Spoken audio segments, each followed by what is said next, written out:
Hello guys, here we are back here with some more mythological faction discussion. We are looking at another member of the red faction. I should have done it in order um like a karma faction, then descent faction, and then duality faction, and then desire faction. But they're all over the place. So whatever. It doesn't really matter to me. But yeah, we'll be looking at Naza, the Golden String Warrior or the Golden String Fighter. And yeah, so this bitch right here is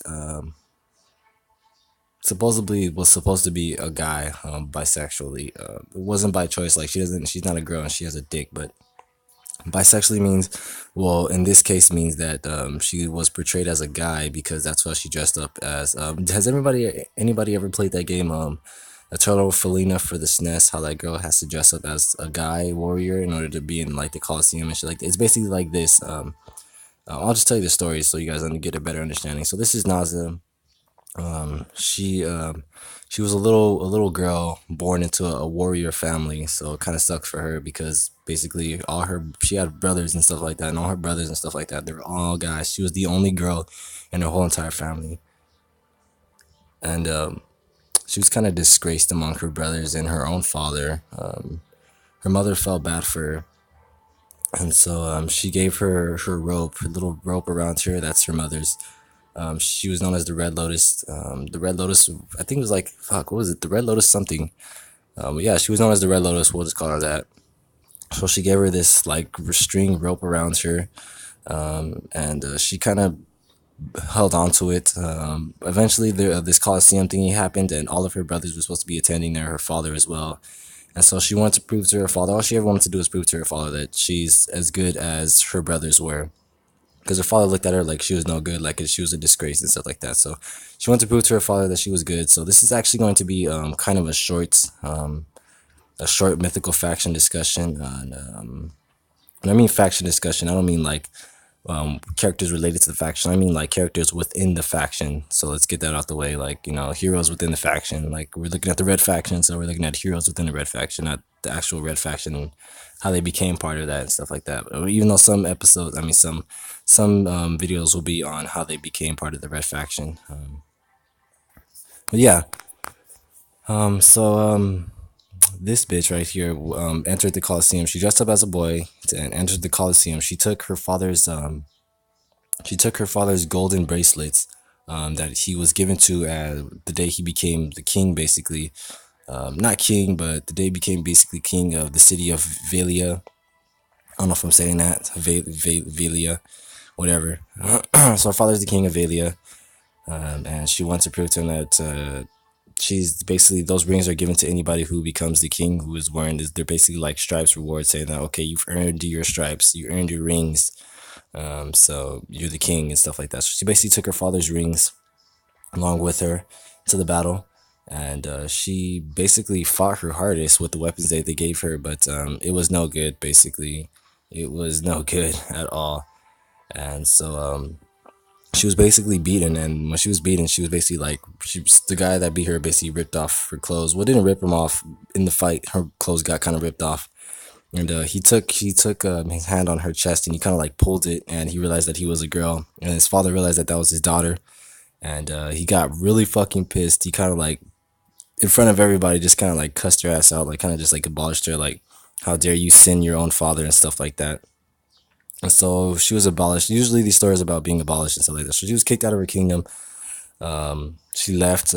She joined this like freedom fighter woman squad and shit.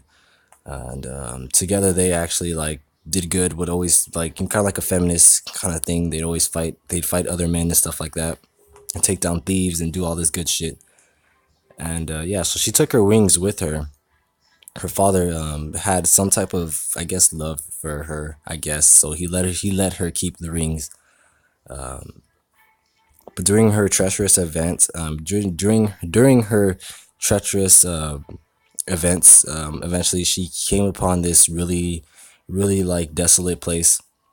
It was basically like the gate to the underworld. So she basically wanted to go travel to the gate to the underworld to ask basically like the god there, the king, the red faction king, or whatever.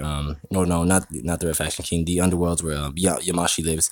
She went to ask him for a favor. Like she'll give her soul to him if she does one favor, if he does one favor for her. And so on her way down there, she actually fell down into the abyss, whatever. Crack opened up in the ground. She fell down to the abyss. Right now, this is the scene of her throwing her spear. I mean, not throwing her spear. Her spear was given to her by her freedom fighter friends. This shows her throwing her rings and trying to link them up so that she can hold on onto something, grab onto something, because she's actually dying. She's falling to her death, literally falling to her death. That's her character image right here. It's pretty fucked up. But yeah. So she's falling to her death, and that's basically the end of Naza. Her father never looked for her. Or his mother did. His mother did. She looked for her, but I'm pretty sure she was kind of a dick and wanted her red robe back. But she actually died. She died looking for her daughter. The king just acted like he never knew that she existed, and yeah. So that is Naza. I don't know how we were able to. I don't know how we were able to play her if she died, but I'm guessing this is the events before she died. Those burning skates, I do not actually know where they came from. The only thing I know about is where those rings came from. Her outfit came from her freedom fighter friends, and that's how they would dress. That's how women of royalty would kind of dress in her castle or her kingdom or whatever. The spear was given to her by her freedom fighter friends, and the rope was given to her, like the little string rope was given to her by her mother. I do not know where those burning rings came from.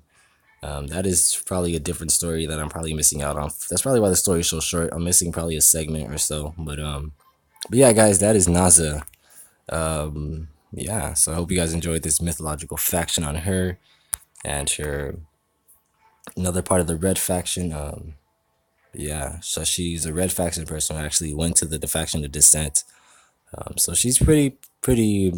I guess she's known. I mean, there was a statue actually built for her in the middle of the Colosseum, but her father never really cared. He just built the statue, just but he put it in the middle of the Colosseum, so people were using that shit as like fucking coverage. He would hang weapons on there basically, and whoever,